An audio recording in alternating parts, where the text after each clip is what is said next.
জুনায়েদ আহমেদ পলকের বিরুদ্ধে যে অভিযোগে ইন্টারনেট বন্ধের মৌখিক নির্দেশনার যে অভিযোগ ওনার বিরুদ্ধে আনা হয়েছে, সেই অভিযোগে মানবতা বিরোধী অপরাধের যে অভিযোগ, সেই অভিযোগের আজকে প্রসিকিউশন পক্ষ ৩ নং সাক্ষী উপস্থাপন করেছে। আজকে সেই সময়কার আইএসপিএবি অর্থাৎ ইন্টারনেট সার্ভিস প্রোভাইডার অ্যাসোসিয়েশনের সভাপতি উনি আজকে তার সাক্ষ্য উপস্থাপন করেছেন। সেখানে উনি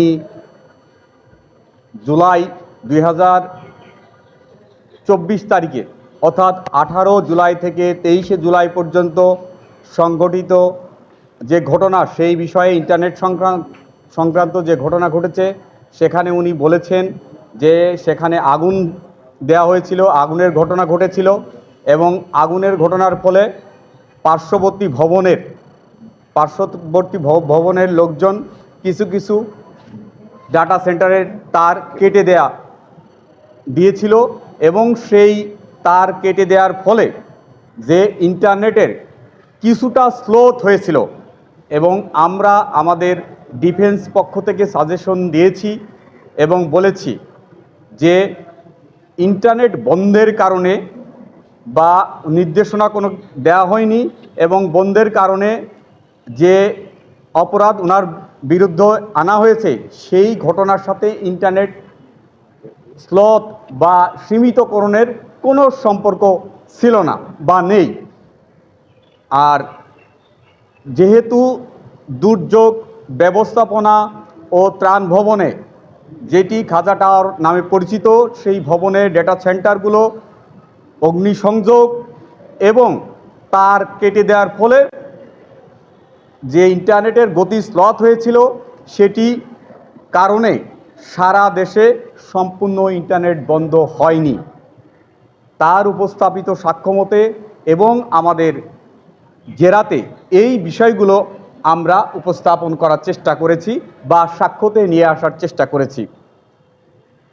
আমরা আশা করি আদালত বিষয়গুলো বিবেচনা করে মানবতা বিরোধী অপরাধ যে উপাদান থাকার কথা বা যে সমস্ত অপরাধ সংগঠন করলে মানবতা বিরোধী অপরাধ হয়, সেখানে ইন্টারনেট এর সাথে মানবতা বিরোধী অপরাধ সংগঠনের কোনো সংশ্লিষ্টতা বা নেই বলে আমরা মনে করি এবং সেই বিষয়গুলো বিবেচনা করে আমরা ন্যায় বিচার পাব এবং আদালত ন্যায় বিচার প্রদান করবেন বলে আমাদের বিশ্বাস। উনি ওনার জবানবন্দিতে বলেছেন যে সরকারের নির্দেশে ইন্টারনেট বন্ধ হয়েছে এবং একটি সেন্টারে আগুন লাগার ফলে ডাটা সেন্টারের সংখ্যা 15 থেকে 16টি, একটি সেন্টারে আগুন লাগার ফলে ইন্টারনেট বন্ধ হওয়ার কোনো সম্ভাবনা নাই।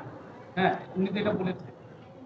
সরকারের কোনো নির্দেশনার কথা উনি বলেননি এবং সম্পূর্ণ ইন্টারনেট বন্ধের বিষয়ে উনি কোনো কথা বলেননি।